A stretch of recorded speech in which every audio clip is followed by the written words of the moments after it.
Yes, Sasigal students. Well, let's have a lecture on laws of motions, class 11th physics.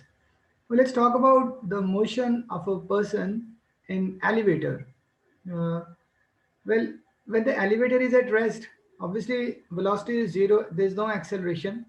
So let's say this is a uh, weighing machine, and if a person is on the weighing machine, whatever is his absolute weight is mg.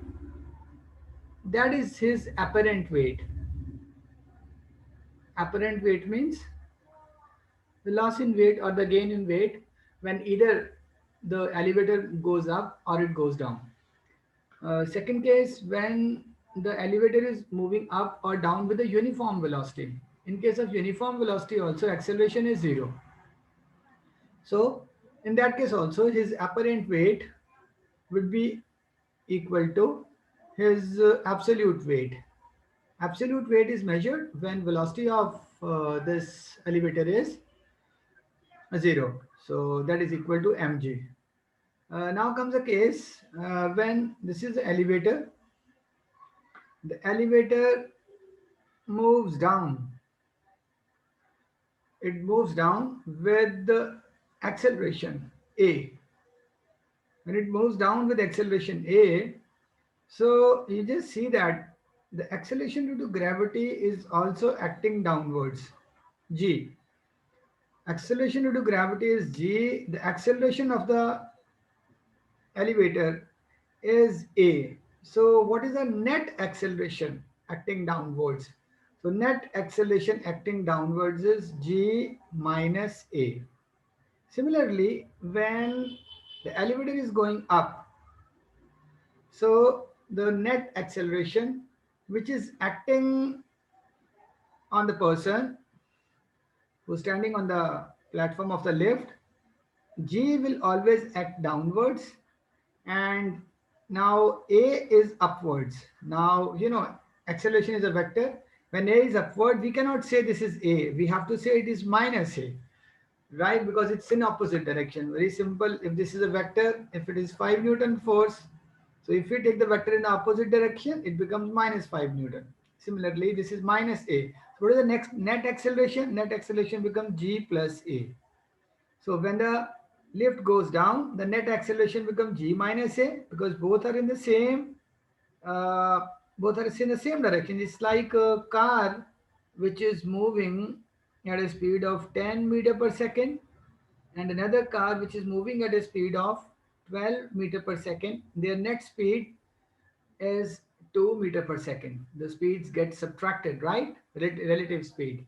Similarly, here the net acceleration, which is acting on the person is g minus a, because the this platform itself is going down. In fact, the third case, when the platform goes down with the acceleration g, the net acceleration a person experiences would be g minus g, that is equal to 0. So that is exactly the case of weightlessness. He doesn't feel his weight. If a person is freely falling, without the parachute, from a plane, from a helicopter, if he's freely falling down, he will not experience his weight. Why? Because he's not getting any reaction from any surface on which he's standing. There's no surface. He's just coming down, and maybe a little bit of weight he feels by the air drag or air resistance down his boots. So in this case also, the you know so so in this case, when g is going down, and the net acceleration is g minus a, so what is the weight? So that will be m into g minus a. In this case, when lift going up, so it will be m into g plus a. And in this case, it will be 0, because m into g minus g, right? Now, there's another case also, when the accelerator, though any acceleration is never designed to travel faster than the acceleration, greater than acceleration due to gravity, that is 9.81 meter per second square. If the acceleration of the elevator becomes greater than g, what will happen? You see, this elevator is going down at a greater acceleration. So person will go down with the acceleration of g. So what will happen? This is the roof of the, roof of the elevator. So ultimately this surface will go faster down, and this person, for some microseconds he will go down with the acceleration of g. So ultimately he's going down, the person is going down, the starts going down at a much faster acceleration. Ultimately his head will hit uh, the roof of the elevator, right? So that's the reason the elevators are never designed to go down with the acceleration greater than acceleration, uh, you know due to gravity. In that case anyway,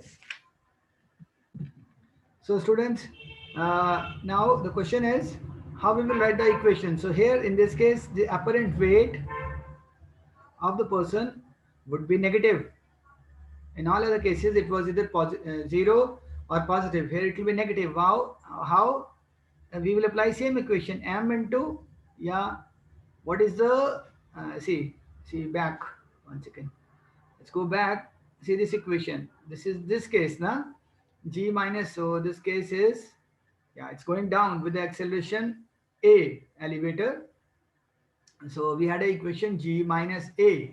All right. Now the a is becoming bigger. So same equation m into g minus a. But a is greater than g. So this thing will be, yes, Ishma, g minus a. When a is greater than g will be negative. It's like 7 minus something Yes. bigger than 7, 8 will be negative. So this will be negative. Apparent weight of the person will be negative. Am I right? So now we have learned that in this case, when acceleration is zero, uniform velocity of this apparent weight is equal to absolute weight. I'm just doing revision. When velocity is equal to zero, acceleration is zero, means in this case it is at rest. So apparent weight again is equal to absolute weight.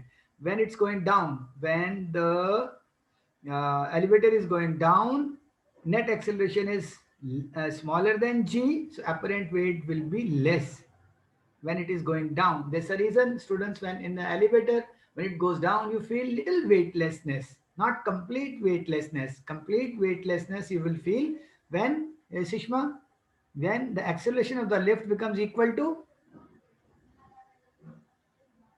g.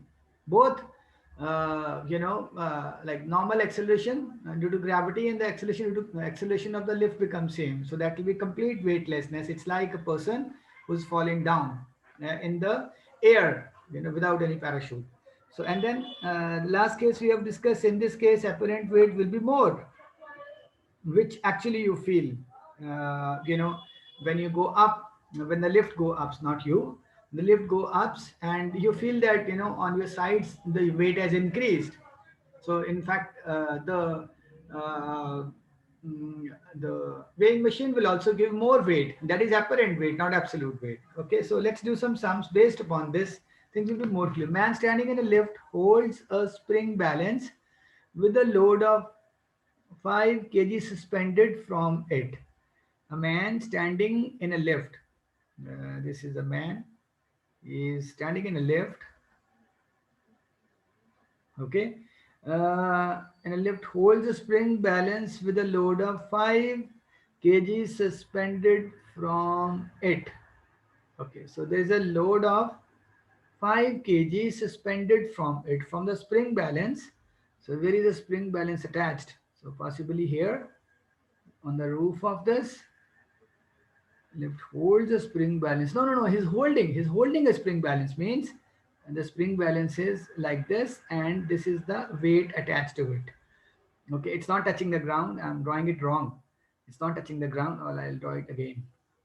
This is the lift. This is the man. So the man is holding a spring balance. and there is a weight of 5 kg attached with the spring balance. Okay, obviously if it is at rest, it will show the reading of 5 kg, into acceleration due to gravity. What will be the reading of the spring balance when the lift is descending? Descending means it's going down with an acceleration of 3.8 meter per second square. It's very simple. So here, what is the mass? Mass is 5 kg. No, it's not. We're not talking about mass of this person. We're talking about mass attached to the spring balance. Okay. So apparent weight would be equal to reaction that we have to find out, right? So what is the A, Ishma? Here, what is the A? A is 3.8 meter per second square. 3.8 meter per second. Yeah. Why we have taken positive? Why not negative, Arjinder? Why we have taken this positive? Why not negative? Please answer fast. Anyone? Ishma? So because the lift is going If downward. it is going down, the G we normally take negative, sorry, positive. That's why lift is going down, we'll take A as positive, 3.8 meter per second square. Okay, so what is the equation we will apply? I will just show you again, then we will apply this. See, lift is going down, so the equation is apparent weight R is equal to M into G minus. G minus A. You will feel less. You'll feel less weight. So, okay, so A would be equal to, I'm sorry, the reaction or the apparent weight would be equal to, come on, tell me, this apparent weight would be equal to 5 into 9.8 minus 3. pi minus 3. Beautiful. So, 5, this is 5.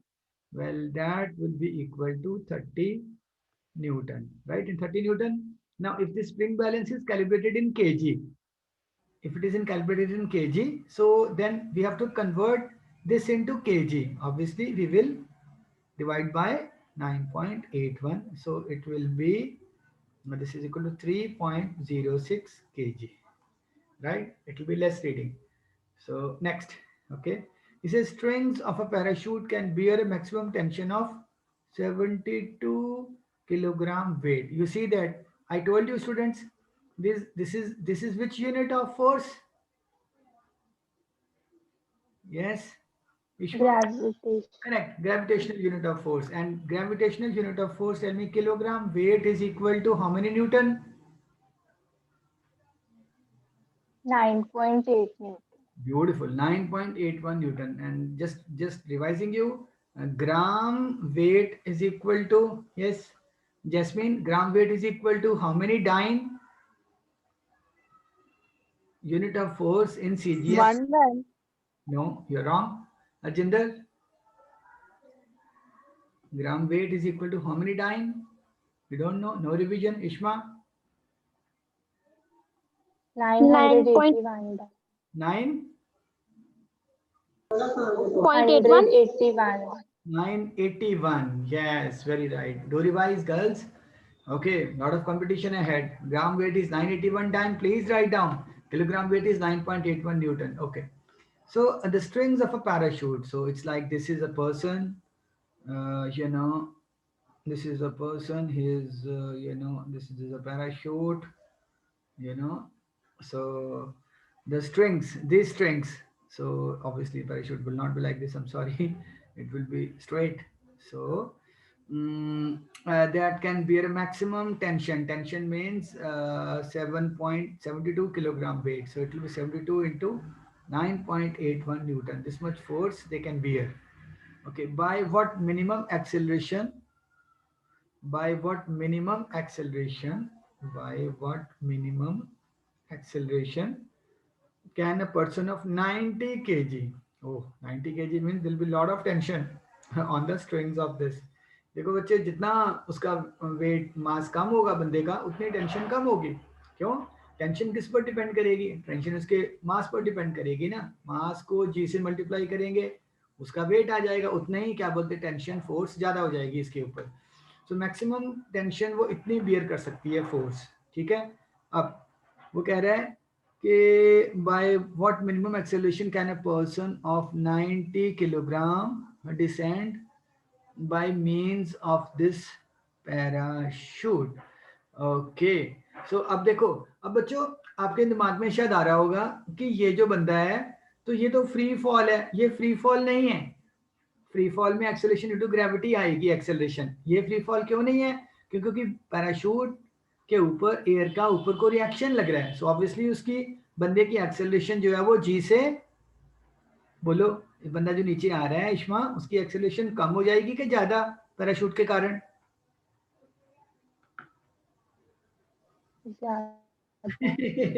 अगर ज्यादा हो जाएगी टूट जाएगी parachute. No, parachute बच्चे होती इसलिए है कि उसकी एक्सेलरेशन कम हो जाए जी से।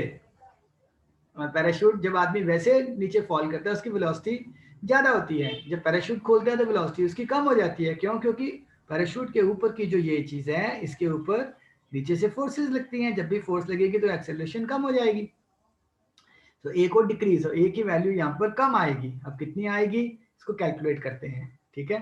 सो अब देखो टेंशन कितनी है, जो अपेरेंट वेट है वो क्या होगा जब नीचे आ रही कोई चीज, m इंटू जी प्लस ए के माइनस ए, जब ये चीज नीचे जा रही है माइनस जी माइनस ए, जब ये जो है आपकी एलिवेटर या आपकी कुछ भी चीज है वो जब ऊपर जा रही है, मतलब बंदा ऊपर जा रहा है तो उसका वेट ज्यादा हो जाएगा, m इंटू जी प्लस ए। नीचे आ रहा है एलिवेटर, नीचे आ रहा है पैराशूट, नीचे आ रहा है बंदा, नीचे आ रहा है, एक ही बात है, एक्सेलरेशन ए है जी माइनस ए। सो क्या आ जाएगी बोलो, एक्सेलरेशन कितनी होगी? अभी टेंशन तो दी हुई है, ये जो मतलब जो है अपना क्या बोलते हैं जो रिएक्शन है वो तो दिया हुआ है, रिएक्शन कितना है 72 इंटू 9.81, ठीक है, यही तो रिएक्शन है। उसके ऊपर मैक्सिमम रिएक्शन इतनी बियर कर सकती है पैराशूट, बोला ना उसने, ये पैराशूट है, ये मैक्सिमम इतनी टेंशन जो है ना, टेंशन क्या है? टेंशन इज अपवर्ड फोर्स जो पैराशूट की स्ट्रिंग्स के ऊपर लग रही है, ठीक है, ये यहाँ से बंदे ने पकड़ा हुआ है, ये बंदा है, हाँ? ये बंदा है, तो इसकी मैक्सिमम तो उसने दी हुई है कि इतनी बियर कर सकती है, इससे ज्यादा नहीं, 72 into 9.81, so that will be equal to 90, उसका बंदे का मास है, इंटू जी 9.8 माइनस ए की वैल्यू आ जाएगी, ए की वैल्यू विल बी 1.96 मीटर पर सेकेंड स्क्वायर। ओके, ये हो गया। ओके गाइस, अब अपन बात करते हैं principle of linear, principle of conservation of momentum. मैं डिराइव नहीं करूंगा, मैं पहले कर चुका हूं, प्रिंसिपल ऑफ लीनियर मोमेंटम। सो इसकी डेफिनेशन आपको याद है, according to this principle in an isolated system vector sum of linear momentum of all the bodies of the system is conserved and is not affected due to mutual action and reaction। मतलब ये हुआ कि मैं आपको simple भाषा में समझाता हूँ, मान लो ये एक हमारे पास बॉडी है, ठीक है, इसका मास है m1, ठीक है, दूसरी बॉडी है उसका मास है m2। ओके, सो अब बॉडी मान लो इसके साथ टकराई, टकराने के बाद इसकी वेलोसिटी अगर पहली v1 है तो टकराने के बाद मान लो ये चले गई इस डायरेक्शन में, ये बॉडी है m1, तो क्या इसकी वेलोसिटी बच्चों, मास तो चेंज होगा नहीं, ऑब्वियसली इसकी जैसे में वेलोसिटी चेंज हो जाएगी ना, जब इसके साथ टकराएगी तो इसकी वेलोसिटी मान लो होगी v1 डैश, और ये भी अगर ये रेस्ट पर है ये मूव करना स्टार्ट कर देगी। अगर पहले ही ये मूव कर रही थी v2 के साथ ये बॉडी, तो अब क्या होगा, हो सकता है कि ये बॉडी इस तरफ को चले जाए, है ना, that is v2 dash, am I right? इसका मतलब ये हुआ स्कल्स के इंटरेक्शन के बाद, इंटरेक्शन मतलब जब इनके टकराव हुआ तो दोनों की वेलोसिटी चेंज होगी ना, तो अब क्या है, चेंज इन मोमेंटम ऑफ पहली बॉडी कितना आया, कैन यू टेल मी? पहली बॉडी मोमेंटम क्या होता है, momentum P is equal to mass into velocity, तो चेंज इन मोमेंटम क्या होगा Jasmine? Mass m delta P will be equal to mass into change in velocity, ठीक है बच्चे। सो अब change in velocity you can take v final minus v initial. Okay, so m1 body में change in momentum कितना आया, कोई भी बताए मुझे, M1 M into V dash 1 minus V2 V1 बिल्कुल ठीक है, V1 डैश माइनस V1, ये भी बात सही है। ये आया change in momentum of first body plus what is the change in momentum of second body, M2 into M2 into V2 dash minus V2 V2, बिल्कुल। ये दोनों का सम जो है वो 0 होगा, बस that's all. the linear the sum of linear change in momentum of two bodies, you know, in the interaction is always 0. This is, you know, the linear conservation। इसको अपन ऐसे भी लिख सकते हैं स्टूडेंट कि मान लो इनका इनिशियल मोमेंटम पहली बॉडी का है, होल्ड करना, पहली बॉडी का इनिशियल मोमेंटम है P1 और दूसरी बॉडी का इनिशियल मोमेंटम है P2। इंट्रैक्शन के बाद इसका मोमेंटम बन गया P1 डैश और इसका मोमेंटम बन गया P2 डैश। तो इसको हम ऐसे भी लिख सकते हैं लॉ को कि P1 प्लस P2 मतलब total momentum before the impact. अभी इम्पैक्ट नहीं हुआ ना बच्चों, ये P1 मोमेंटम इम्पैक्ट से पहले का है, P1 और P2 would be equal to, yes students, would be equal to P, बोलो, P1 डैश प्लस बोलो P2 dash P2 डैश। अब यहाँ से ये वाली चीज भी आ जाएगी, यहाँ से यही चीज आ जाएगी। कैसे कि आप ऐसे लिख सकते हो इसको, P1 dash minus P1, P1 dash sorry P1 dash minus P would be equal to P1 dash P1 dash minus P1, P1 को इधर ले आओ, would be equal to minus of P2 dash P2 dash minus P2 minus P2, बिल्कुल ठीक है। तो ये P1 dash minus P1 क्या है, डेल्टा P1, ठीक है, is equal to minus of delta P2, right. और इसको इधर लेकर आओ, delta P1 plus delta P2 is equal to 0, जो हमने यहाँ पर डिराइव किया।